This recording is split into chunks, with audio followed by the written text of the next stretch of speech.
2024 September 4 ତାରିଖରେ ଆମର bike accident ହେଇଥିଲା। ତ ତାଙ୍କର ମୋ ହଜବେଣ୍ଡଙ୍କର ଗୋଡ଼ ଆଉ ହାତ ଭାଙ୍ଗି ଯାଇଥିଲା। ଏବେ ସେ ପୁରାପୁରି ଠିକ୍ ହେଇଗଲେଣି।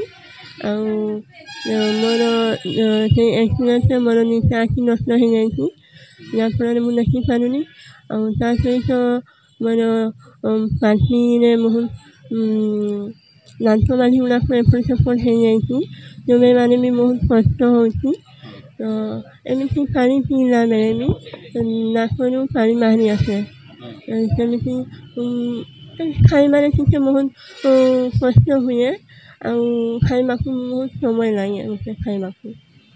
ସେମିତି କଷ୍ଟ କରିକି ହେଲେ ବି ବଞ୍ଚିବାକୁ ହେଲେ ତ ଖାଇବାକୁ ହିଁ ହେବ ନା।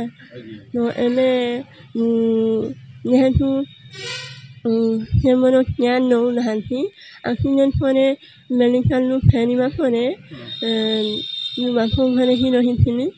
ଯେତେବେଳେ ଠିକ୍ ଧୀରେ ଧୀରେ ଭଲ ହେଇ ଆସିଲା ପରେ ମୋ ହଜବେଣ୍ଡକୁ କହିଲି କି ମୋତେ ଆସିକି ନେଇଯାଅ, ଏବେ ମୁଁ ଠିକ୍ ହେଇଗଲିଣି, ତମେ ବି ଠିକ୍ ହେଇଗଲଣି।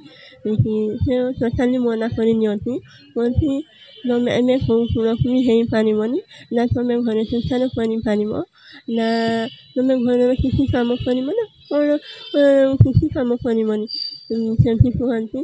ତ ସେଥିପାଇଁ ମୋତେ ନିଅନ୍ତିନି। ତ ସେଇ ସମୟରେ ମାଆଙ୍କର ମୋ ଶାଶୁ ମାଆଙ୍କର ଡେଥ୍ ହେଇଗଲା। ସେତେବେଳେ ବି ମୋତେ ନେଇନଥିଲେ। ତ ମାଆଙ୍କର ଶ୍ରାଦ୍ଧ ସମୟରେ ବି ସେ ମୋତେ ଟୋଟାଲି ମନା କରିଦେଇଥିଲେ।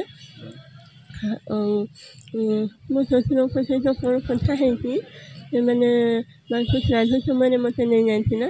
ତ ସେଇ ସମୟରେ ମୁଁ ରହିଯାଇଥିଲି, ଏଇଥିପାଇଁ ରହିଯାଇଥିଲି ଯେ ସେମାନେ ମୋତେ ରଖିବାକୁ ହିଁ ସେମାନେ ଟୋଟାଲି ମୋତେ ମନା କରିଦେଇଥିଲେ, ଚାହୁଁନଥିଲେ କି ମୁଁ ସେଇ ଘରେ ରହିବି ବୋଲି। ତ ସେଥିପାଇଁ ବାପା ଗାଁ ଲୋକଙ୍କୁ ନେଇକି ଯାଇଥିଲେ ଆମ ଘରକୁ। ତ ସେଠି ମିଟିଂ ବସିଲା ପରେ ରିମାଣ୍ଡ କଥା ଉଠିଥିଲା। ମୋ ବାପା କହିଥିଲେ କି ମୁଁ ଯଦି ମୋ ଝିଅକୁ ମୋ ଘରକୁ ନେଇଯିବି ତ ତା'ର କେୟାର ଟେକର୍ ପାଇଁ, ତା'ର ଖାଇବା ରହିବା ପାଇଁ ତା'ର କିଛି ତ ଦରକାର, ସେଥିପାଇଁ ଆମକୁ ଖର୍ଚ୍ଚ ଦିଅନ୍ତୁ। ତ ମୋ ହଜବେଣ୍ଡ ମନା କରିଦେଇଥିଲେ, ଖର୍ଚ୍ଚ ନେଇପାରିବେନି ବୋଲି।